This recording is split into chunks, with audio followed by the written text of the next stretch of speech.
This is exactly right.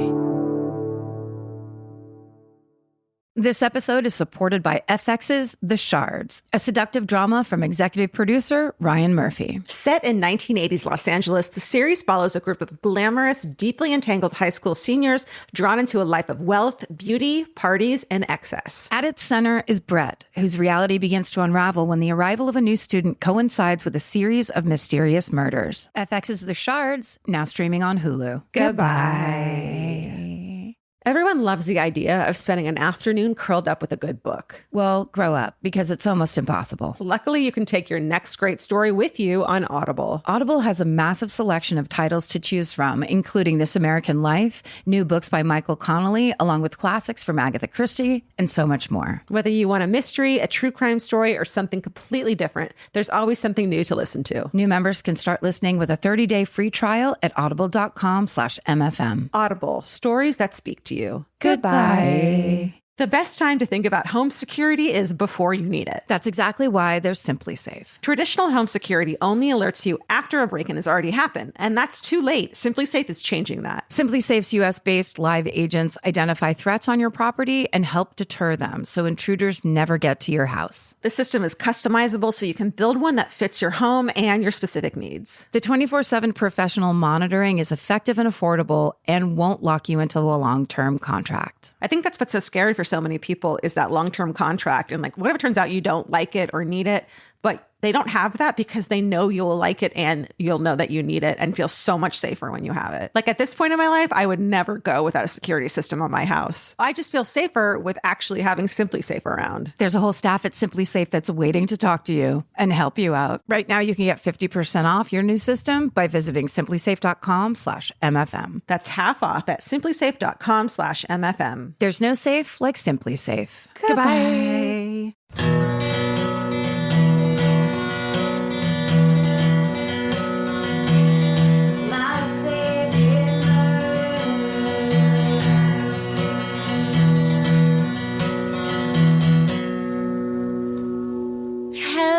Hello. And welcome. To my favorite murder. That's Georgia Hardstark. That is Karen Kilgariff.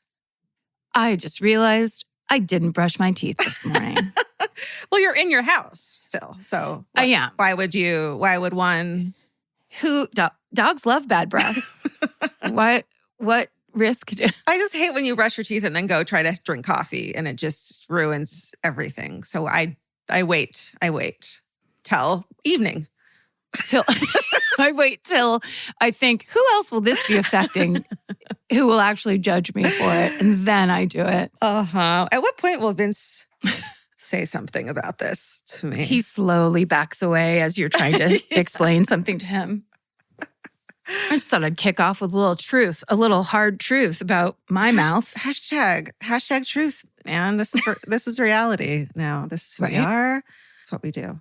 This is us, the TV show. This is us minutes away, hours away from going on vacation. Yes. That's what this is. We are taking an early summer vacation. That's right. For lots of different reasons, but we're very excited about it. And don't worry. Yeah. We planned ahead. We have some episodes that we're going to be posting that every week. You guys aren't going to miss a fucking day that we think you'll really enjoy. Also, if you don't forget, this is the thing with podcasts.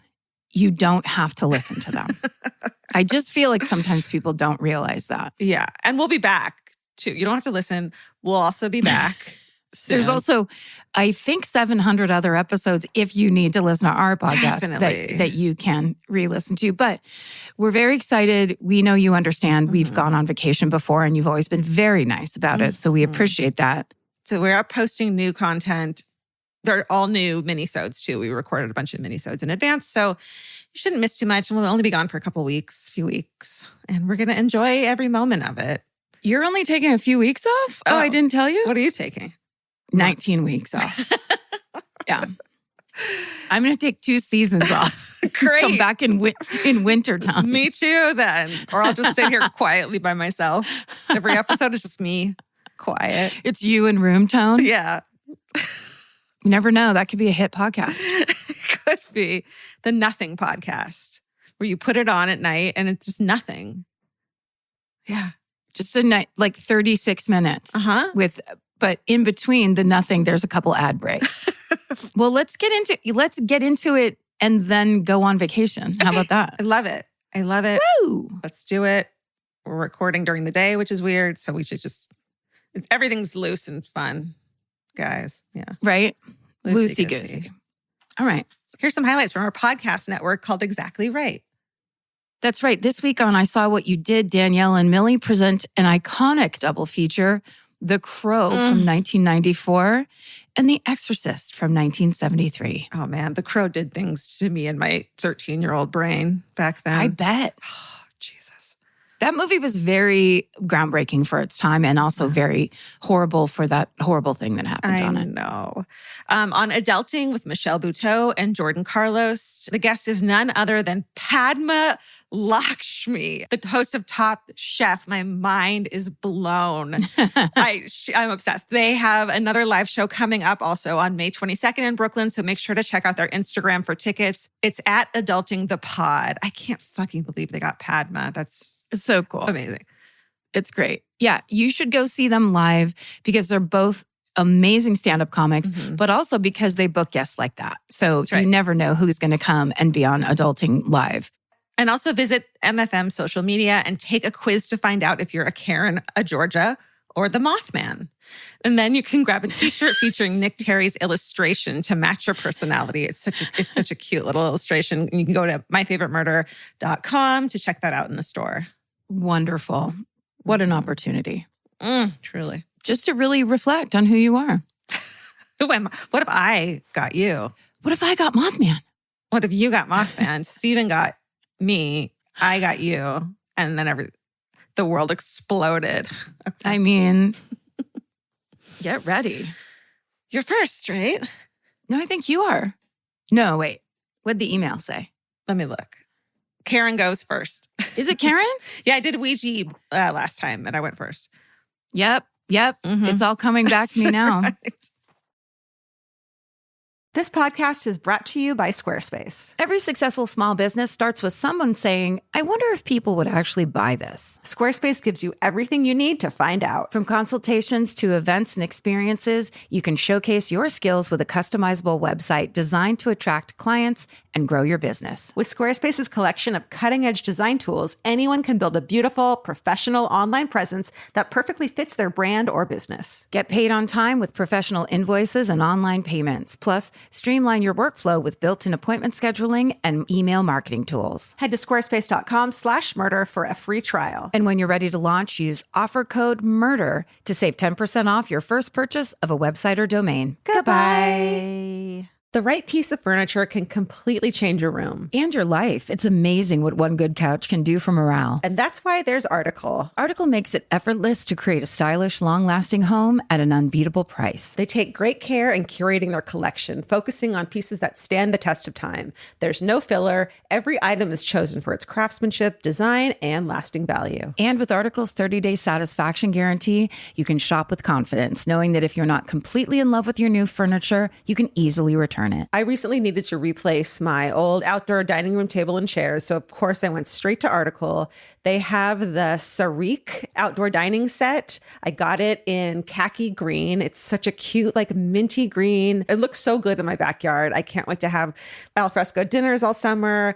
You know, we can carve pumpkins on it in fall. It's so beautiful. Article knocked it out of the park once again. Article's offering our listeners $50 off your first purchase of $100 or more. To claim, visit article.com/murder and the discount will be automatically applied at checkout. That's article.com/murder for $50 off your first purchase of $100 or more. Goodbye. This episode is supported by FX's The Shards, a seductive drama from executive producer Ryan Murphy. Set in 1980s Los Angeles, the series follows a group of glamorous, deeply entangled high school seniors drawn into a life of wealth, beauty, parties, and excess. At its center is Brett, whose reality begins to unravel when the arrival of a new student coincides with a series of mysterious murders. FX's The Shards, now streaming on Hulu. Goodbye.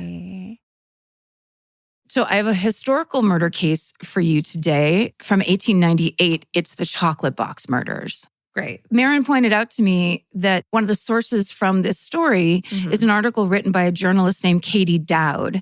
And she writes for the website SFGate that I believe, if I could be mistaken, but I'm pretty sure SFGate is what the San Francisco Weekly turned into after print media died. And it's a great website. It's my dad's favorite website to send me true crime articles from. And Marin pointed out, we've cited Katie's reporting in the Iva Kroger case that I just did recently, and then the Demon of the Belfry case that I did a while ago. So we just wanted to give a shout out to Katie Dowd for writing such excellent true crime stories for the SFGate that are so great. And then, so one of the sources that we use today is the 2016 SFGate article by Katie Dowd entitled Murder by Mail. There's also a 2022 Murder by Gaslight article, and it's also titled Murder by Mail. And Murder by Gaslight, I've mentioned on this show a ton of times. Oh, yeah. Because a lot of the historical cases that we talk about are highlighted also on that website. That website's written by author Robert Wilhelm. And if you're looking to read some historical true crime, he's got 5 books on Amazon. Holy shit. Yeah. I just ordered The Bloody Century and Wicked Victorian Boston. Oh my God. These two people, they should be your best friends, these two authors. For real. Well, Robert Wilhelm kind of is my best friend because I have used so many of his articles. Right. Big shout out to true crime journalists. We'd be nowhere without you. That's right. And please, if you're interested in historical true crime, you can buy those books on Amazon, and there's a bunch of choices, and support true crime journalists and all the different things they do. There's also, the third source that I'm going to mention is a Mental Floss article by Jake Rawson titled Strangers with Candy, Delaware's Chocolate Box Murders of 1898. Ooh, okay, this sounds fun. Yes. So we begin on August 9th, 1898 in Dover, Delaware. It is a Tuesday evening at the mansion of Mr. and Mrs. John B. Pennington. So the Penningtons live with their adult daughters, Mary Elizabeth Dunning and Ida Dean, and their daughters' respective families. So obviously, big house, it can hold all those people. It's a mansion. Yeah. And the whole gang's getting ready to host a dinner that night with some friends. Ida's cooking fish and corn fritters because it's summertime. Who doesn't want their mansion to smell like fish? And oil and fried oil fritters. With no AC because it's 1898. You better open a window. So this fish dinner is lovely, goes off without a hitch. When they're done eating, several guests move out into the veranda. It's a clear evening. There's a cool breeze breaking up the summertime heat and blowing the smell of fish every which way. You know I love to add to these sentences. That feeling when you walk downstairs after cooking the night before fish and it still fucking reeks of fish. Oh my God. I just don't know how people do it. I don't know how people do it. It's the 21st century. Can we please figure out a way to make fish not smell? And at the very least, it's the 21st century. Can you please never microwave fish in your workplace? If you're lucky enough to have a workplace that you actually go into, do not ever think that you're going to reheat some salmon and get away with it. No. Maybe on your last day, just to give everyone the old fuck you. Yeah. If you leave embittered, then sure. That's a different story. So they're out on the veranda, and Mary Elizabeth takes this opportunity to bring out a lovely box of chocolates that she had received in the mail earlier that day, all the way from San Francisco, where she and her husband, John Dunning, used to live. John's not at the dinner that night. So San Francisco at that time had become famous for gourmet chocolates. Ghirardelli, of course, and Guittard had been operating in San Francisco for decades. So the box is beautiful. It has gold swirly script that spells out bonbons on the lid. It's wrapped in a silky pink bow. The price tag is still on the box. Oh, that's a flex right there. Right? It's like, hey, I'm break out the good stuff. Who wants some? Yeah. But What Mary Elizabeth doesn't know is exactly who sent them. There's no return address. It just has the smeared postmark that says San Francisco. But it does have a note attached. And the note says, quote, "With love to yourself and baby, Mrs. C." So when they were living in the Bay Area, Mary Elizabeth made a close friend named Mrs. Corbally. So she assumes Mrs. Corbally sent her these chocolates. But it really could have been anybody that knows Mary Elizabeth because she has a legendary sweet tooth. It's like what people know about her. They know that's the perfect gift. So Mary Elizabeth basically tugs on the pink bow, opens the lid, helps herself to 3 pieces of chocolate. Ida takes 2, and then the 4 other dinner guests each take 1. And basically they just kind of enjoy themselves on the veranda with a nice little bit of dessert. The evening eventually dies down. The guests go home. Everyone in the Pennington mansion goes to bed. But a few hours after turning in, Mary Elizabeth starts to feel nauseated. Then the nausea becomes unbearable. And then just down the hallway, Ida starts becoming incredibly sick. And before long, a doctor's called. Both sisters are in rough shape. When the doctor examines Mary Elizabeth, he says she, quote, "complained of a benumbed and tingling sensation in her legs and feet and a burning and boiling sensation in her stomach," end quote. Her pulse is so weak that the doctor can't find it actually on her wrist. Oh, dear. Her eyes and face are swollen. She's clammy. Her breathing is shallow and inconsistent. Both sisters are given remedies to treat the effects of food poisoning, but it seems much worse than food poisoning, obviously. They were probably given cocaine anyways. And it's just like, hope, or heroin. This is a remedy. This is kind of it's like a speedball. It's cocaine and heroin mixed together to cure your food poisoning. Right. And you'll also come up with a restaurant concept. So over the next day or so, the 4 other dinner guests also get very sick with a strange sudden illness, but they eventually recover. The Pennington sisters, though, suffer for 2 days and then they both die agonizing deaths. Oh, shit. Yeah. Mary Elizabeth is only 35 Wow. and Ida is 44. Oh, I'm calling them the Pennington sisters. That's their maiden names. They each have married names.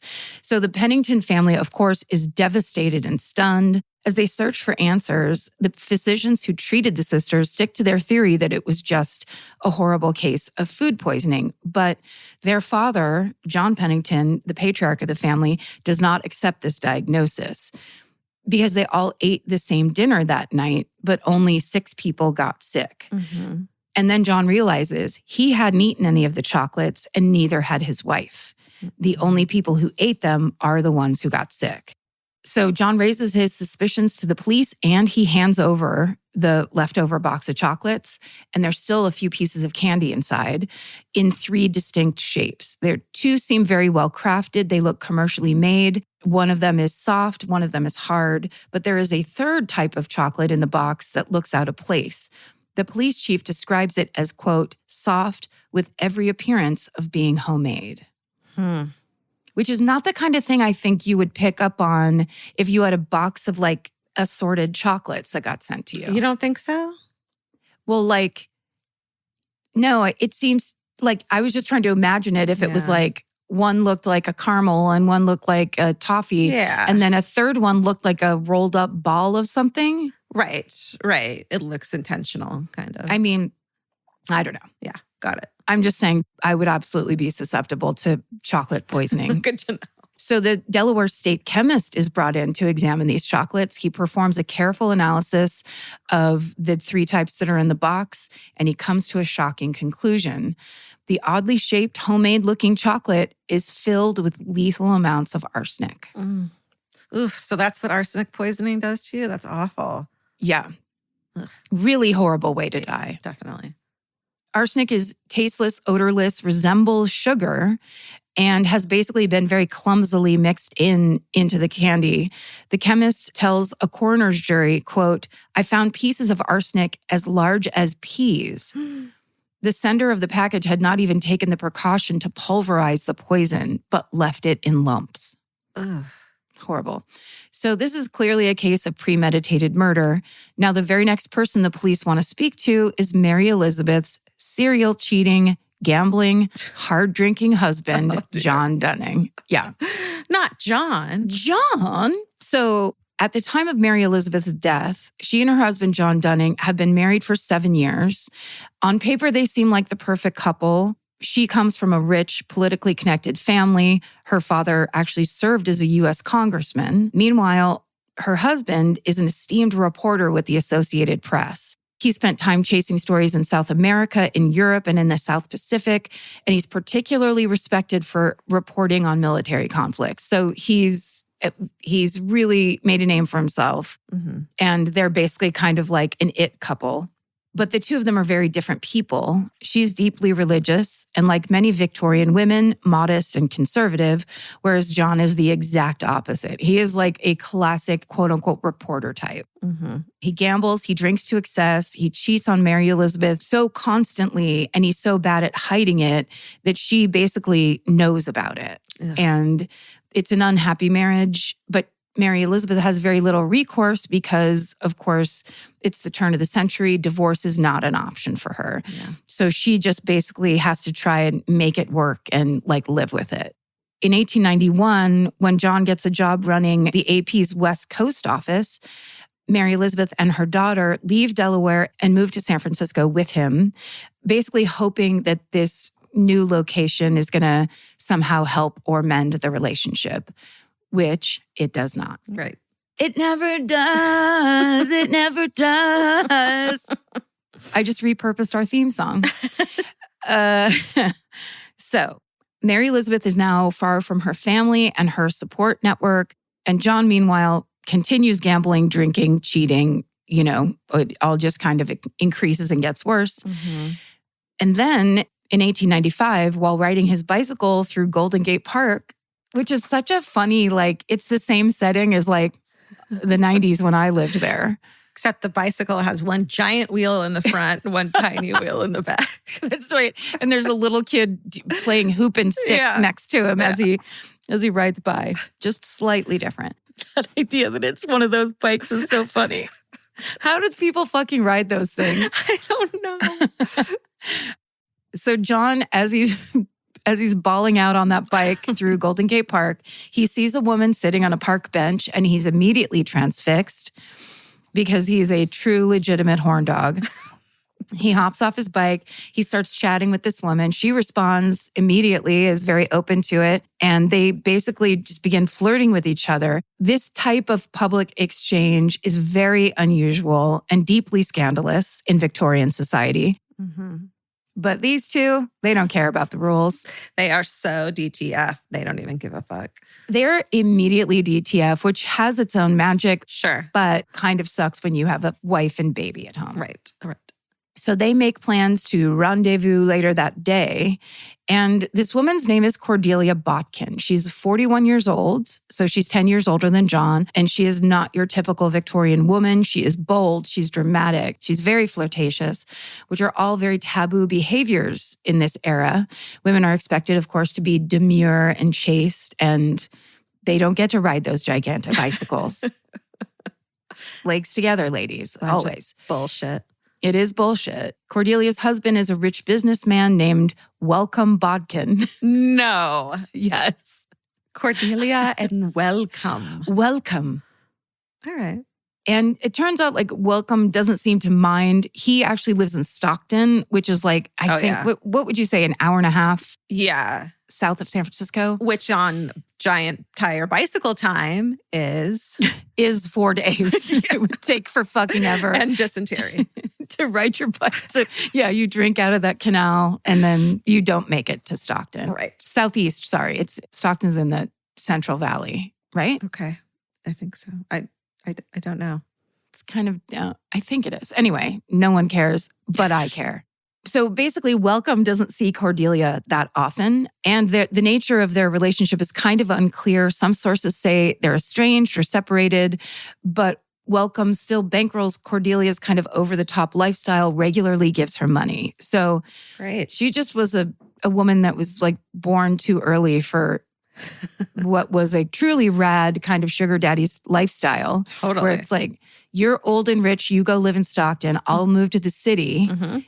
I'll just fucking hang out in Golden Gate Park and pick up men. That's right. And everything's cool, but it's actually not. So it's only a matter of time before Mary Elizabeth realizes her husband once again has a mistress. And this time it's the final straw for her. So in 1896, Mary Elizabeth tells John that she's leaving San Francisco, she's taking their daughter and going back to Dover. And after she leaves, John sinks deeper into his alcoholism. He spends more time and more money at the racetrack. And he eventually has to move in with Cordelia into her apartment. They drink and gamble together. And when John runs out of money to place bets at the track, Cordelia uses her husband's cash to spot him. So they're kind of balling out. Mm-hmm. They're really living it up. Mm-hmm. But then things blow up. Not long after Mary Elizabeth leaves him, John is caught embezzling $4,000 from the Associated Press, which is $145,000 in today's money. Dude, don't do it. Like, it's believed he stole to pay off gambling debts. Yeah. Which is like he's really gotten himself into a serious alcoholic pickle here. Definitely. Alcoholic pickle. Mm. Hey, sounds delicious. The AP doesn't press charges against him, but they do fire him. From there, his alcoholism becomes, why did I put the accent on the end? From there, his alcoholism becomes all-consuming. He can't keep a day job. He gets other jobs at other newspapers and places to report. He gets fired at every single one of them. And pretty soon, Cordelia and her money become his lifeline. Mm-hmm. But according to John, Cordelia also becomes increasingly possessive. He says, quote, "She is jolly company, but has raised merry hell several times. She wants me all to herself and gets jealous if I look at another woman." Yeah. Yeah, dude. That's what happens. That's kind of how it is when you take all her money, hang out, Right. drink, sleep together. Yeah. So as John's life becomes more chaotic, he starts, of course, to miss Mary Elizabeth, his good old wife. Oh, now. Dick. Yeah, of course, because she wasn't the problem. You were the problem. Right. That's why. Right. So now he values the stability and security that he found in their marriage. Oh. And so he starts writing letters to her. And basically she writes back and they rekindle their relationship from afar. What a cad. So in 1898, John hits absolute rock bottom. And I think he must have been, obviously he was a really, really good reporter, but he must have still had some friends at the Associated Press because he ends up getting a job.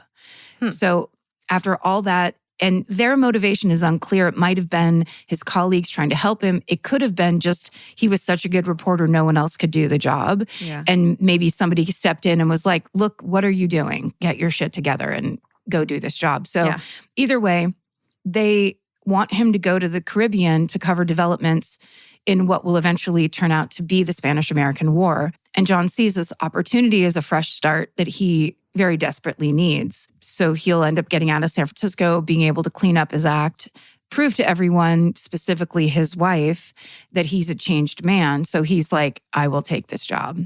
So John accepts the AP's offer. He packs his stuff at Cordelia's apartment and he ends their now almost 3-year relationship. Whoa. So it's more than an affair at this point. Yeah. And it's a true bummer. He's there for the good times. Yep. So he tells Cordelia he won't be coming back to California. Once he finishes his stint in the Caribbean, he's going to go back to the East Coast and patch things up with his wife.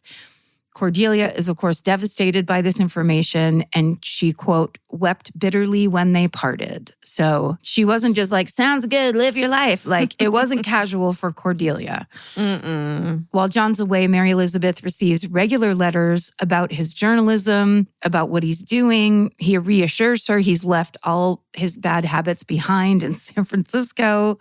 He promises that he'll be a better husband and a better father from here on out. And Mary Elizabeth, who basically just has no other options, is willing to give him yet another chance. So as the weeks pass and more letters are exchanged, the two seem genuinely excited to reunite once John has finished his assignment. Okay. But then in July, Mary Elizabeth begins receiving additional letters in the mail, but these ones are not from John, but they're about him. So none of them are signed, but they mention very personal details about him. And one says, quote, "Your husband is constantly with this interesting and pretty woman. She is now divorcing from her husband, all owing to the marked intimacy with Mr. Dunning." End quote. Oh, dear. Yeah. This gets very clear. Right. It's almost clear from the beginning. Right. There's some Basic Instinct shit going on. Yes. Okay. Did you watch the new version of it? No.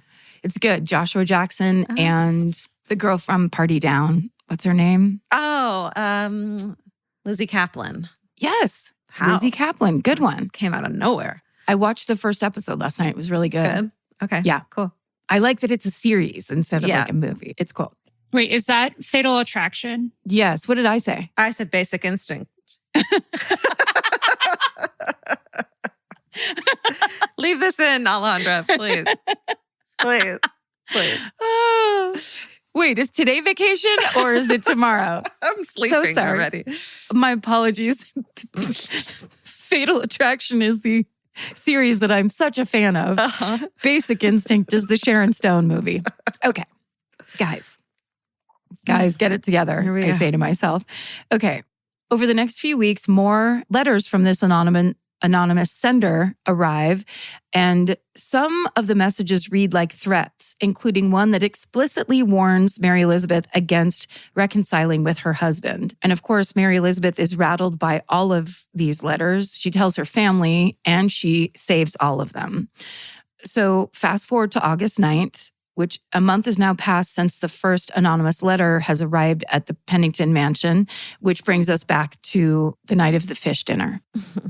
So basically, John is informed about the poisoning death of his wife and his sister-in-law, and he's devastated. He immediately boards a ship and comes back to Delaware. And as soon as he sets foot on the East Coast, he is swarmed by reporters who ask, "Who poisoned your wife?" Police, of course, ask John the same question. He claims to have no idea. Then police show John the box of chocolates and the note that came with it and the postmark that says San Francisco. The investigators also add that before her death, Mary Elizabeth had been receiving threatening letters from an anonymous sender. Her father, John Pennington, thinks the handwriting in those letters is a perfect match for the note on the box of chocolates. Mm-hmm. And then it all clicks. John Dunning gives the police a name, Cordelia Bodkin. He admits to the officers that he had an affair with her, and he thinks it's possible that Cordelia picked up on the fact Mary Elizabeth had a soft spot for sweets and could have sent the poison candy as a deliberate act of revenge for being dumped. What a dick move. Yeah, it's like, how would she have known that? Because you fucking said it. Yeah. How could she have known anything? Because you shacked up with this lady, Yeah. and then we're like, well, bye, I'm going to go get my life together. And she's an innocent victim. Like, she has nothing to do with it. She's been fucked over, the wife, and you're going to fucking threaten her? Right. It's, I thought for a second, I thought you meant Cordelia. And I was No. like, oh, I have news for you. This is not turning out. That she is such an innocent victim. And like, it's so sinister to be like, first I'm going to threaten you with some letters from anonymous letters, and then I'm going to trick you into eating candy. And he also thinks that the Mrs. C signature was used by Cordelia because Cordelia heard John talk about Mrs. Corbally over the years. Oh, dear. So again, he spent enough quality time with this woman that he spilled the beans, basically, Yeah. and enabled her to do this. So the Dover police immediately reach out to officers in San Francisco, telling them Cordelia Bodkin must be arrested right now before she has a chance to flee. So the police track her down to her husband, Welcome Bodkin's house in Stockton. And according to Katie Dowd, the writer for SF Gate, when police hand her the arrest warrant, Cordelia is, quote, preparing for her second or third outfit change of the day, end quote. She reportedly looks the arrest warrant over and then, quote, sinks into the sofa with a moan of anguish. So before the officers take Cordelia into custody, they say that she can go pack some clothes to take with her to jail. And she winds up stuffing a trunk with so many of her outfits that it takes 2 officers to carry the trunk to the police car. I don't think that's how prison works. I don't either. Here's also how prison definitely doesn't work. Cordelia is reportedly escorted from the home on the arm of the police chief. Okay. Sexy. Rich people. And here's the thing, prosecuting Cordelia Botkin will prove to be messy because, for starters, there's confusion about where the charges should be filed. It could be in California, where the crime was planned and executed, or in Delaware, where the victims were actually killed. So after some legal back and forth between prosecutors in both states, it's decided that the trial will take place in California. So this means several witnesses have to travel to the West Coast from Delaware to testify. According to one report, quote, a delegation of lawyers, doctors, and bereaved family members arrived by train from Delaware just as the trial began, looking bewildered by what they obviously regarded as the Wild West. In turn, cosmopolitan San Franciscans saw the Eastern visitors as provincial and slightly addle-brained. Just like, it feels a bit like classist or something. Classist, and also like, it feels like that, obviously, I think it's a San Francisco reporter that's a little defensive, where it's like, they thought we were this, but they're the ones that look like that, where it's like, excuse me, you don't know what these people are thinking. They just... like the Beverly Hillbillies coming on in the fucking... Yeah, exactly. It's like, if they live in a mansion in Delaware, I don't think that they were provincial. Right. I bet they weren't. When will this East Coast, West Coast rivalry end? Not in 1898. Okay, so this trial starts on September 6th. It's an absolute media circus. The public is obsessed, of course, with this salacious story of murder by chocolate. And like a soap opera that's playing out in real life, people follow testimonies closely and they rally behind their favorite witnesses. And for his part, John Dunning does not seem to have really any fans at all. Journalist Betsy Culp, who was reporting at the time, notes that when testifying, John comes across as, quote, the whiny sort, and, quote, inserted a moment of drama into the proceedings when he acknowledged that he had been intimate with many women during his stay in San Francisco, but couldn't remember all of their names. Oh, dear. Yeah, you're going to turn an 18-something courtroom against you with that. Yeah. People are just like fainting away in the seats. So when Cordelia takes the stand, she doubles down on her plea of innocence, but her explanations and her elaborations basically are lost on this courtroom. Instead, they focus on the more colorful and incidental things that she has to say. She kind of upstaged herself. At one point she said, quote, I admit I have led a gay life. I have lived for the pleasure of the world, letting none, absolutely none of its pleasures pass me by. I would stop at nothing to gratify my desires. It's like, Cordelia, no, don't do it. She's got Sunset Boulevard vibes, which I kind of dig. Yes. I mean, I don't like her. She's a murderer, but she's got these. She's not self-aware enough to even be like, it seems like, to be manipulative or try to act like she's this innocent, anything. She gets up there and does a little show. So whether John Dunning counts as one of those desires is unclear, because Cordelia describes him in court as, quote, a poor little fellow and, quote, the most pitiful object I ever saw. Ouch. Yeah. So initially, the case against Cordelia doesn't seem very strong. The prosecution puts a handwriting expert on the stand who ties the anonymous letters and the chocolate box note to her. In addition, her alibi, Cordelia's alibi, turns out to be unverifiable. But that's pretty much all the prosecutors have. But then about a week into the trial, they get a break. Police have finally traced the chocolates back to a specific candy store, Haas and Sons Confectionery, HAAS. And a clerk there claims to have sold candy to someone that looked like Cordelia. And this transaction was memorable to the clerk because the woman asked for only half a box to be filled with chocolates. Yeah. So then the prosecutors put a drugstore cashier named David Green on the stand, and Green testifies he sold Cordelia arsenic back in June. And he remembered the sale clearly because when he asked Cordelia why she needed the arsenic, Cordelia claimed that she was using it to bleach straw for a hat. And Green thought that was a strange answer because there were much safer chemicals that she could use for bleaching. Like bleach. Like bleach. So then the prosecutors put forward their most damning evidence yet, because at Cordelia's San Francisco apartment, they find string and a seal for the candy box from Haas and Sons. So she opened it, pulled off the string, pulled off the seal, put the candies in and shipped them away, which is never got rid of the trash. Yeah. Yes. Then she put those up on a thing and said, look at the gay life I'm leading, keeping evidence in my apartment. So none of this obviously looks good for Cordelia, but it is all circumstantial evidence. There's no smoking gun linking her to the murders, but she and her lawyers struggle to put forward a compelling defense. So on December 30th, 1898, the jury deliberates, and the entire city of San Francisco is waiting on pins and needles to see what the verdict's going to be. And finally, it's announced Cordelia Botkin is guilty of murder and sentenced to life in prison. There's historians that point out that there was not enough evidence to convict her of a life sentence.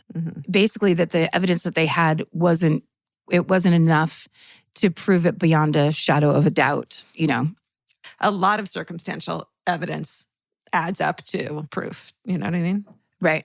But when it's a life sentence, it's like you kind of want all of it to be indisputable. Got it. So Cordelia immediately appeals the verdict, and then basically in jail, she just starts furnishing her cell, and she starts looking for ways to make her incarceration fun. According to Katie Dowd's article, quote, she entertained frequent guests in jail and spent her solitary hours finding diversion in the vanities of womankind, which we can only assume means she was just cycling through outfits from her big trunk or whatever. Giving herself manicures, those prison manicures, you know? A prison manicure. Did they have black Sharpie pens back then? I don't know. So all of this would be very unusual, and it would also suggest a certain level of friendliness with prison guards. But you also have to, add in the fact that this is a classic like Jezebel story. She is an adulteress. She is a murderer. She is like, this kind of gossip is just going to continue on the story. She's never going to be like, no one's ever going to step in and be like, hey, wait, maybe we're taking this a little too far. It's like the fallen woman who has ruined a family and all that. So Cordelia certainly seems to be getting preferential treatment. In fact, in May 1900, while her case is still in the appeals process, the judge who presided over her trial spots her out in public when they wind up on the same streetcar together. Uh-oh. The judge doesn't confront her directly, but he does go report it to local officials. And so articles start running in Bay Area newspapers.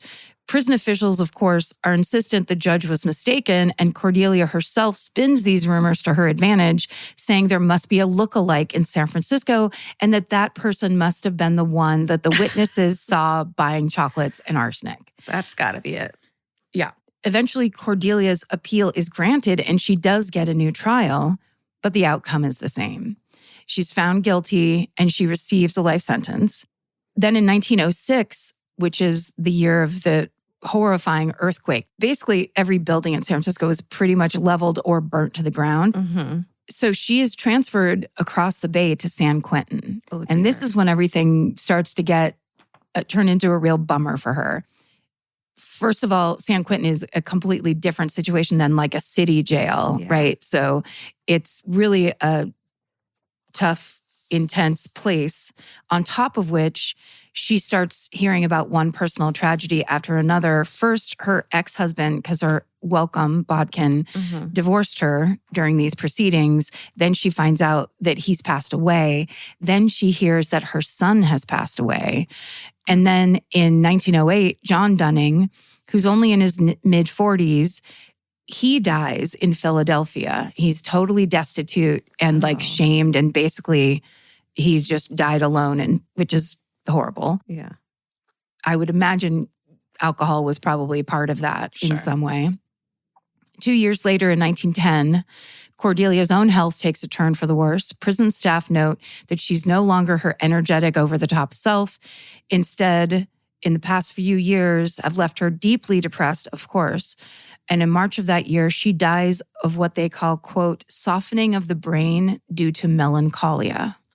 Whoa. Which is like basically clinical depression. And, you know, when she dies, she's just 56 years old. Wow. What a waste. I know. The whole thing is like, that's what the good times get you. Yeah. It's like a Christian parable of like what the bad life will lead you to kind of thing. Horrible. So many people dead. Yeah. It's just awful. So the case of Cordelia Bodkin and the murders of Mary Elizabeth and her sister Ida are talked about, of course, for years. Katie Dowd points out in her article, quote, a jilted lover poisoning a common gesture of love, a box of chocolates, was too sordid to ignore, end quote. But it's also historic because, as Katie Dowd points out, quote, it's likely the first time in American history that someone had used the Postal Service to commit murder. Oh, that's interesting. Right?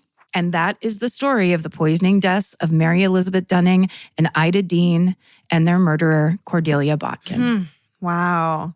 Good job. Yeah, never heard that before. Good one. Thank you. Wow. Deep cut from the turn of the century.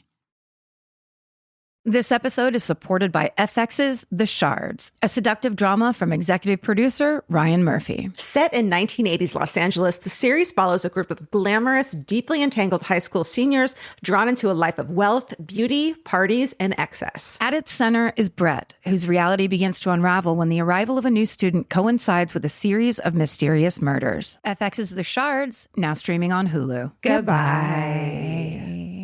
Grocery shopping seems like it should take 20 minutes. And then 2 hours later, you're standing at the checkout with a frozen pizza and 6 different types of chips. Lucky for you, there's Hungry Root. Hungry Root is like having your own personal shopper and nutritionist all wrapped in one. They'll take care of the weekly grocery shopping and recommend groceries and meals tailored to you. Once you tell them about your goals and preferences, they fill your cart with personalized recommendations. And those recommendations get smarter as Hungry Root learns more about what you did or didn't like. Most of Hungry Root's recipes can be made in just 15 minutes or less. You can't get any easier than one pan shakshuka. I've always said that. Yeah, I love the convenience and also the fact that I don't have to go park anywhere. Thank God Hungry Root's around to help us shop and help us build really healthy and delicious meals. For a limited time, get 40% off your first order, plus get a free item in every box for life. Go to hungryroot.com/MFM and use code MFM. That's hungryroot.com/MFM, code MFM to get 40% off your first box and a free item of your choice for life.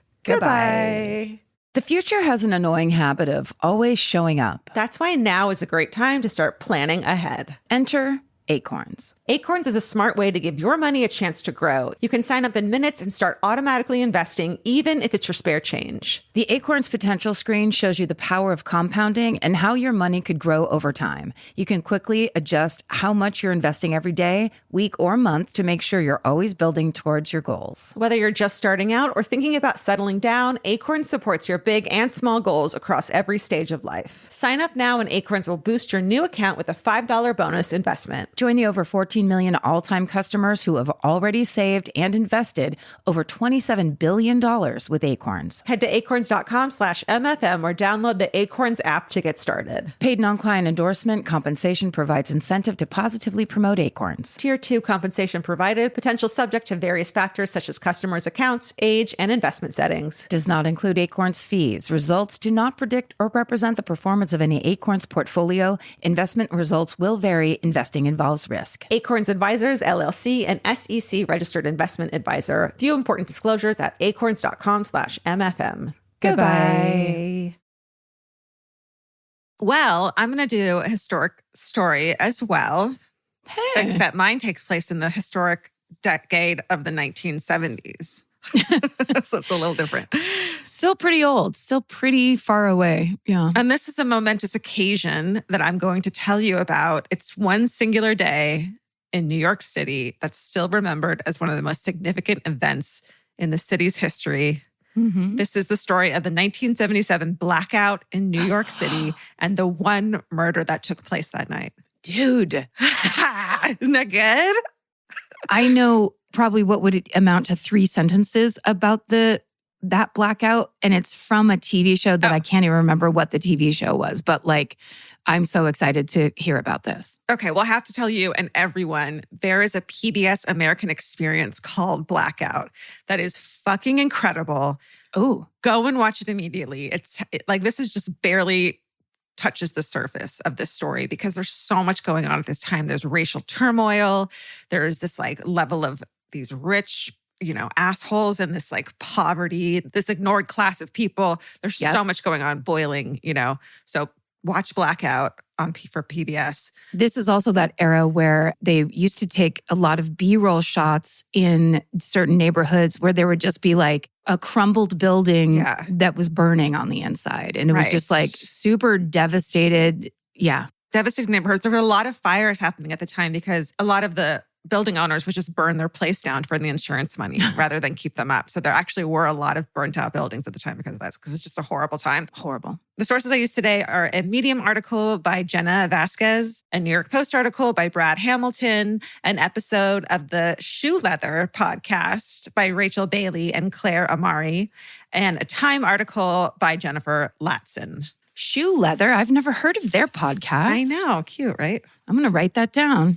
Read the description. Yeah, so Shoe Leather is an investigative podcast that goes behind the scenes of forgotten stories that shaped New York City. Nice. I'm totally going to listen to that. That's great. Everyone download Shoe Leather. Okay. And the rest of the sources can be found in our show notes. All right, here we are. It's July of 1977, and it's a terrible time to be in New York City. This is not the Disneyland that we all know and tolerate of New York now. This was a completely different city, as I'm sure you've seen in photos and video.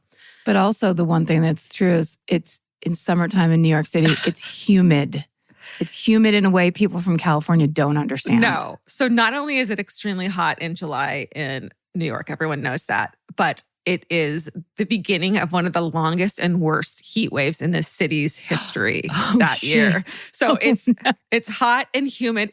Everything smells when it's hot in New York. It is a different monster, the humidity and grossness in New York, because everything's like asphalt and pavement. There's no trees.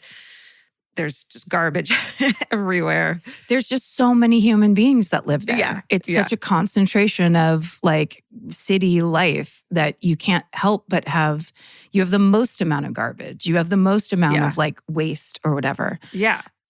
Oh man. So the temperatures rise to over 100 degrees on a regular basis. The humidity makes it damp, heavy heat. And around this time, New York is also experiencing a wave of crime that is so profound and terrifying to citizens that they have taken to calling New York, quote, Fear City. Wow. That's its nickname. According to one article, from 1967 to 1977, murder and assault rates in the city have more than doubled, and burglaries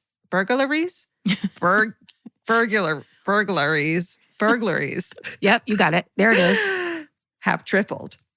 This is also 1977 when Son of Sam is active. Oh, yes, that's before right. he gets caught. So David Berkowitz, one of the city's most notorious serial killers, for the past year has been running around on his fucking killing spree.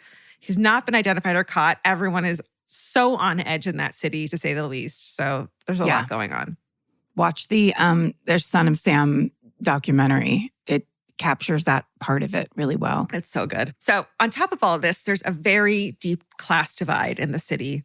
The rich are very rich and the poor are very poor. We've heard of that before, haven't we? Yeah, it sounds familiar. Mm-hmm.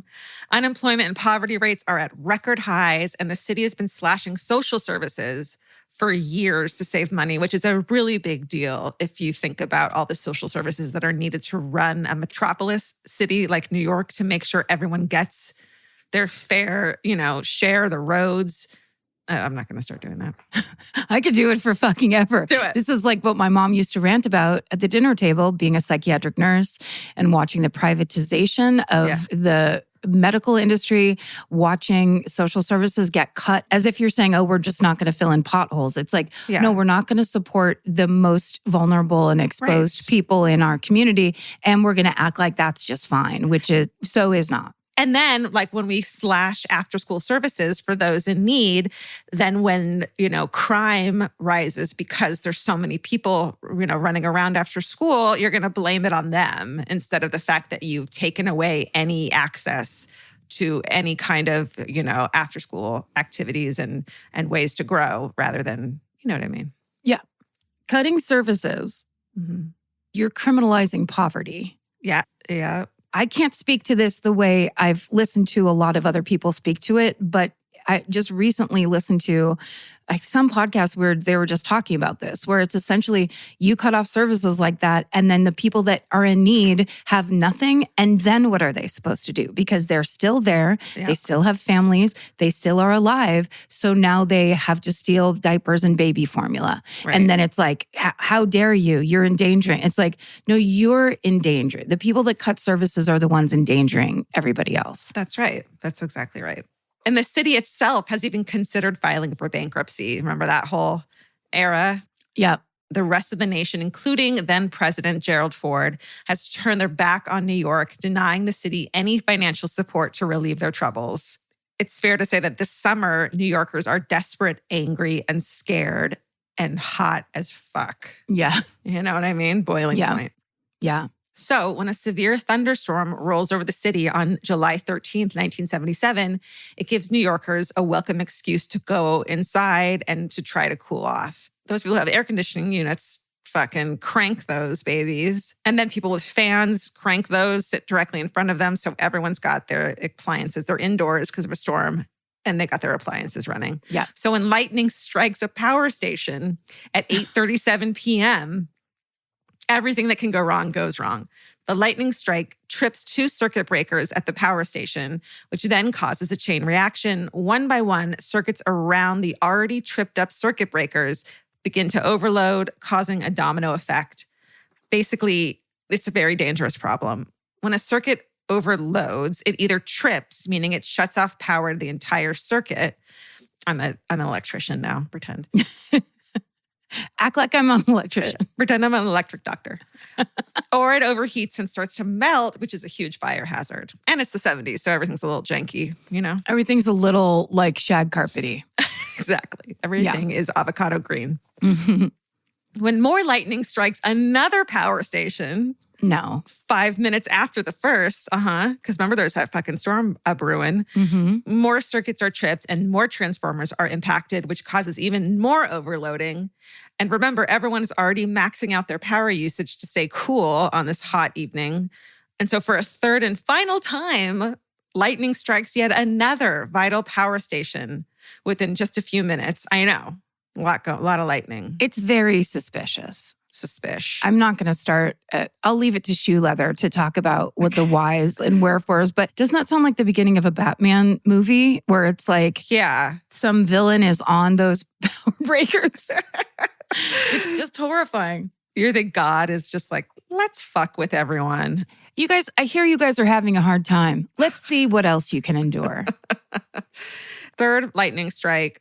And in addition to these, there are multiple instances of backup generators failing and other random mechanical failures. So shit just goes completely wrong. By 9 p.m., the entire complex system that is the New York City power grid starts to fail. Ugh. Witnesses report being able to see this effect unfold in real time at street level. So, when you're standing on a street in New York, you can just see all the way downtown, basically. It's just because they're parallel streets.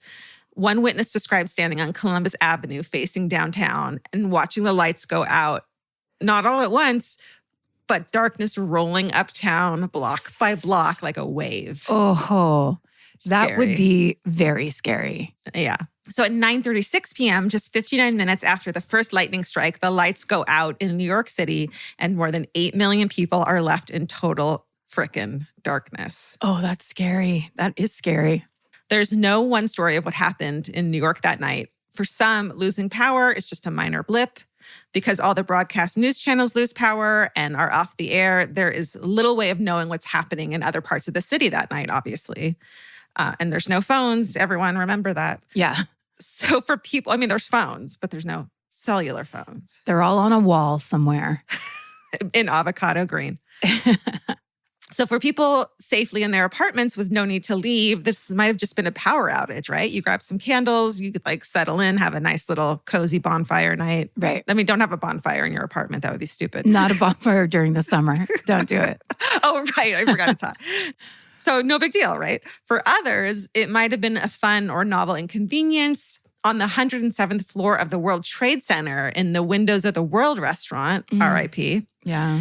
Diners are given free champagne and continue to eat their meals by candlelight above the darkened city. So it's just like a fun time for them. If I was in the Windows of the World and I watch the entire city of Manhattan, essentially. It's like an island and you just see it go dark. Yeah, it goes dark. I'd be like, hey, I'm spending the night here.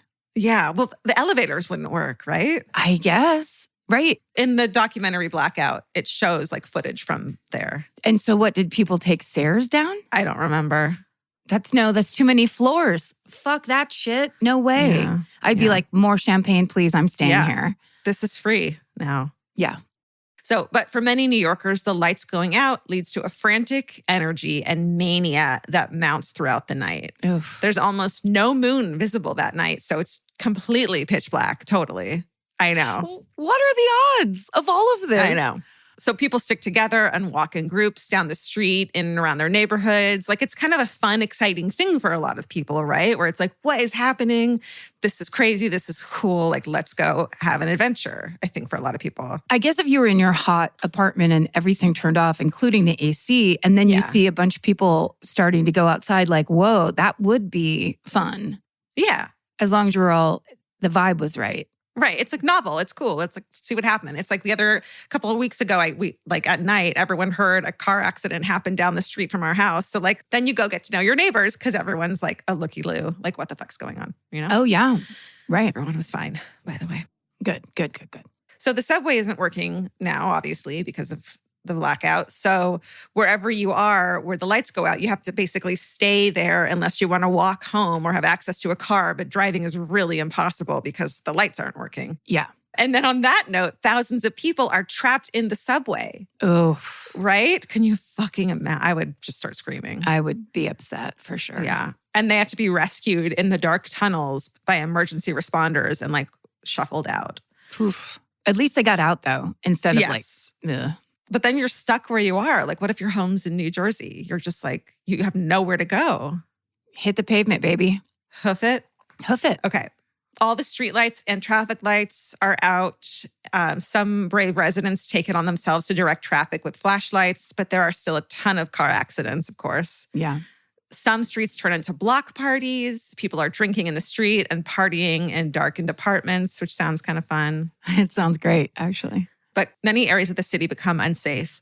Electronic locks and buzzer systems on apartment buildings stop working. Oh. Right? Mm-hmm. So some people take advantage and hide out in stairwells or hallways to ambush and mug unsuspecting residents. That's fucked up. That's so fucked up. Many people are mugged in the street. Almost immediately after the lights go out, the looting begins. Oh, yeah. As it tends to do. Yeah. Some people allegedly shout, quote, "It's Christmas time." While they break locks, windows, and security fences to steal merchandise. Yeah. One source reports that 1,616 stores are looted, in many cases taking absolutely everything inside. Yeah. You know why? Because you cut their fucking services. So Right. That's what you get. Yeah. Yeah.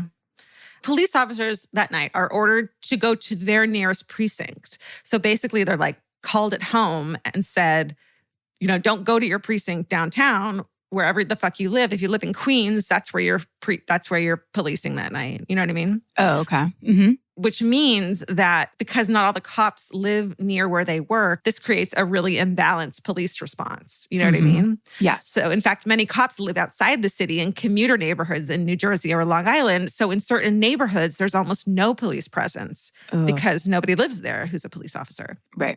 And so many people, especially those who've been suffering in poverty with little or no help from the city, they take advantage of this situation. It's mayhem in the streets and the looting continues through the night. And then Sarah made a really interesting note here saying there's this story, it's disputed, but it's an urban legend that the this blackout was in part responsible for that crazy rise in hip hop in the 80s because so much DJ equipment was looted that night, which enabled more people to make music. Yes, great. Right? So some early DJs stand by the story while most consider it, quote, a lot of bullshit. Either way, it's part of the mythology of the blackout. Isn't that wild? I love the spirit of it, except for that there's also a racist element to the spirit of it. Yeah. And then you have to think about the store owners who lost so much fucking money because everything was looted. And then you can stop thinking about them because they're all insured. That's true. That's true. Right? Yeah. Ultimately. It's like that Sublime song, Where Do You Think I Got This Guitar That You're Hearing Today? From the riots. Yes, I just quoted Sublime. Okay, I'm from Orange County. Anyways. I thought you said Simple Minds, and I was like, oh that's a fucking deep cut. No, Sublime. It's Sublime. OC, baby. That's right. Okay, can take the girl out of the OC. So in addition to the looting, people are also setting fires. In the same way the blackout opens a window for personal financial gain through theft, it also creates an outlet for collective rage through destruction of property. Yeah. More than 1,000 fires are started across the city, and many buildings are irreparably damaged or burnt down entirely. It's almost like a sports team won the championships. Right. It's like it's the same thing where it's like that is all just energy that has to get expelled somehow. Yeah. It's okay when it's your baseball team that wins. Right. Right. Although, are there a lot of baseball riots? I don't think so. I think it's... Yeah. Is it baseball? No. When the World Series comes along, probably. I don't know. Maybe? Or is it hockey? Okay. Blame the Canadians. Yeah. Those wild Canadians. Despite the arson and innumerable thefts during the 1977 blackout, there is a surprising absence of violent crime. There's only one recorded death related to the blackout, the unsolved murder of Dominick Ciscone. So Dominick is a 17-year-old dude in 1977. He's tall with brown curly hair. Photos of him show a quintessential 1970s teenager with that New York swagger. He's got a photo of him running a comb through his hair, looking all suave, smirking with a drink in his hand, just like a typical New York teenager. He's a little rough around the edges. Apparently, he loves to start fistfights, which Sure. I feel like was a normal thing in the 70s, right? Hell yeah. But he's also remembered as a total sweetheart by his siblings and his parents. He lives in Carroll Gardens in Brooklyn. Mm-hmm. It has a very distinct Italian influence back then. Now I think it's got a very distinct hipster influence. Sure. Right? It's a very pretty neighborhood.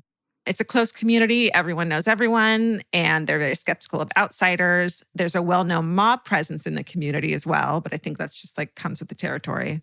Mm-hmm. It's generally regarded, though, as an extremely safe place, and Dominick knows it very well.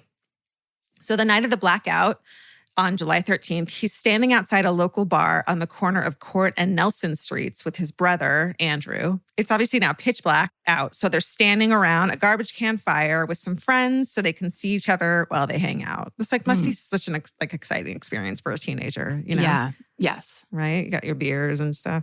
Yeah. Andrew, Dominick's brother, remembers that they were having a great time. They were singing and talking and just taking in the crazy energy of the city that night.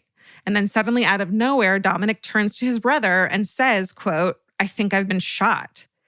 Andrew doesn't believe him at first. He thinks his brother is either joking or confused. People have been setting off fireworks. So Andrew thinks Dominick may have just been grazed by like a bottle rocket or whatever. But when Dominick collapses, Andrew and their friends realize that Dominick has indeed been shot in the back. Oh my God. From the light of a car headlight, from flashlights and fire dumpsters, Andrew sees the shooter running down the block, and Andrew goes and sprints after him. Meanwhile, Dominick is being tended to by witnesses and friends. He's loaded into a car and driven to the hospital. But of course, most hospitals don't have power at this time. Oh no. So some emergency procedures are being done outside, lit by floodlights, powered by car batteries. Chaos, right? Yeah. At the hospital. I know. So scary. Wow. Yeah. But it's too late for Dominick. The bullet has ricocheted inside his body and ripped through his vital organs. And he dies on the way to the hospital. Oh, it's so sad. He's 17. Mm-hmm. Andrew later describes the shooter as a, quote, well-dressed man.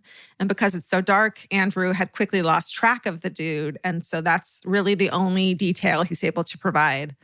And because this murder occurred during one of New York's most chaotic nights, the murder of Dominick Ciscone never gets the attention it deserves. And given that Dominick was so well known and loved in his community, many believe his murder is due to a case of mistaken identity. Dominick just being in the wrong place at the wrong time. It's also possible that his murder was a crime of opportunity. You know, someone might have taken advantage of the darkness to commit a random murder. Maybe they're a copycat of the Son of Sam or something like that. Oh, yeah. You know what I mean? Yeah. Mm-hmm. But it also seems possible that Dominick just had some enemies. He had served some time at Rikers Island jail for getting into fistfights. His sister Mildred remembers that he still had bruises on his face at the funeral from one of the fights he had gotten into. So his family wonders if, you know, his penchant for picking fights got him into bigger trouble with powerful people than he realized. Oh, yeah. Yeah. So this case quickly goes cold with no real leads because detectives have their hands full with other crimes. But in 1997, 20 years after the blackout, a local newspaper runs a story about Dominick's murder. And the police get 2 anonymous phone calls from people who say they know what happened. Patrick Talbot, who's the detective who worked on this case, said, quote, "The persons were very scared and they said they would get back to me," end quote. But the sources never call back or provide any evidence to prove their claim. And the case is still unsolved to this day. Wow. So after the pitch black night of chaos and destruction and revelry, the sun starts to rise over New York City. With increasing daylight, some of the looting and arson slows down, but actually not by much. Police response is still uncoordinated, and so it's up to business owners to protect what's left of their inventory and assets. And there's a lot of footage and photos from this. It's fascinating. But by 7 a.m. on July 14th, Queens starts to get power back. Slowly over the course of the day and into the evening, the lights come back on in New York. But even this has to be done slowly and carefully. Electrical engineers are nervous that people will overload the power grid again, so residents are encouraged to turn off and unplug their appliances until everything's fully back on. 25 hours after the blackout starts, at 10:39 on July 14th, 1977, power is finally restored to every borough.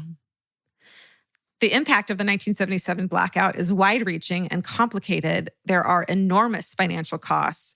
The combination of looting, mugging, and arson ends up costing over $300 million in damages, which in today's money is, want me to tell you? Yeah. $1.27 billion. Billion? On a city that's almost bankrupt already, right? There's also enormous cost to people's livelihood. In addition to the murder of Dominick Ciscone, 4,000 people are arrested and jailed as a result of crimes committed during the blackout. It's the largest mass arrest in the city's history. So the blackout throws New York City and all of its problems into the national spotlight. The city's leaders, as well as the power companies, are put under a microscope and people start pointing fingers at each other. The power company says the blackout was a, quote, act of God. I agree. The mayor calls it, quote, gross negligence on the part of the power company. The mayor is blamed for not intervening effectively during the mayhem, and ultimately, New York City politics begins shifting towards a more law and order platform. Sorry, do you know who the mayor is at this point? Well, not at that point, but Ed Koch is elected mayor the year after the blackout. Okay. He's elected in part because of the blackout as well. He goes on to serve the city from 1978 to 1989, becoming a well-known figure nationwide. His platform is heavily based on issues around public safety, which of course resonates deeply with New Yorkers who lived through the summer of 1977. And oh my gosh, everyone send in your parents' hometowns of the blackout, please. Oh my, that would be incredible. Wouldn't that be good? So in the context of all of this, it's important to note that there was another New York City blackout almost identical to this one in 1965. Oh. Right? So like over 10 years before this one. That blackout is actually even larger in scope. Not only does New York City lose power on November 9th, 1965, but a huge part of 10 states in the Northeast go dark. The blackout lasts for 13 hours. But there are only 5 instances of looting in New York City that night. So that's the difference between 1965 New York City and 1977 New York City. Yeah. If you had stuff in your house and a reason to stay home, you would have stayed home. But it's also November. Right. So it's colder outside. That's true. Right? That's a good point. Author and political analyst David Frum reports that most New Yorkers just stayed in their homes and enjoyed the experience as if it was a big, cozy snowstorm. In his words, quote, "The dimming of the lights did not unravel the fabric of civilization." But the blackout of 1977 did unravel the fabric of civilization, at least for a few hours. Executive producer Mark Samuels of the PBS documentary we've been talking about, Blackout, says, quote, "The 1977 blackout reminds us of how easily we take things for granted. We expect the lights to turn on, the garbage to be picked up, and the trains to run. All these systems keep our daily lives going, but when a city is plagued by crime, unemployment, reduced services, and growing anger, an event like a blackout can be a spark that ignites a fire. The thin crust of civilization is suddenly gone, and we discover that urban life is much more fragile than we thought." End quote. And that is the story of the 1977 New York City blackout and the murder of Dominick Ciscone. That's amazing. First of all, it's so tragic, but it's incredible that only one person died in that. Absolutely. With everything else that was going on. And also the idea that like hospitals were having to basically put together like MASH units and triage outside. Totally. Thank God there weren't more shootings and more, stabbings and things. Yeah. It almost sounds like people were like partying in a positive way rather than like, even the looting, like you see the pictures and everyone's smiling and excited like it's Christmas, it's. Yeah, especially if they haven't had anything for a while or it's been like so hard. And it's like, here we're going to even it up a little bit. Yeah. Like those photos that you see of like the LA riots and stuff where people are like looting and stealing diapers. You know what I mean? It's like, and formula, there's something wrong with society when that's the case. You know what I mean? Yes. So, yeah. Wow, that was great. Thank you. The PBS, it's American Experience. American Experience is such a good show. I'll watch anything. I'll even watch a baseball documentary if it's American Experience. Yes. And I don't give a shit about baseball. It's just such a good show. My dad used to force us to watch PBS all the time growing up because he was such a kind of hippie anti-TV person. And as an adult now, I'm so grateful for it because you couldn't go wrong with like an American Experience or a Nova or any of those. Like you would learn so much shit. It's made so well. Totally. You can also put on Antiques Roadshow when you just want to veg out, which is like the best thing in the world. And don't be afraid to watch a Poirot every once in a while. That's all I'm gonna do on my vacation is watch PBS. Just a bunch of PBS and stare out the window. Well, great job. That's a really nice send-off for us. You too, definitely. Thanks for listening, guys. We appreciate you. We appreciate you giving us this time to set our brains back to the proper setting. Shape. Factory setting. Yeah. Reset. We're going to clear our cards. We're going to reset. We'll see you very soon. And until then, stay sexy. And don't get murdered. Goodbye. Elvis, do you want a cookie?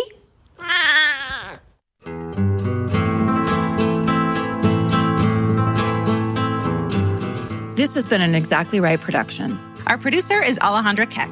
Our senior producer is Hannah Kyle Creighton. This episode was engineered and mixed by Stephen Ray Morris. Our researchers are Maren McClashin and Sarah Blair Jenkins. Email your hometowns and fucking hoorays to myfavoritemurder@gmail.com. Follow the show on Instagram and Facebook at My Favorite Murder and Twitter at MyFaveMurder. Goodbye.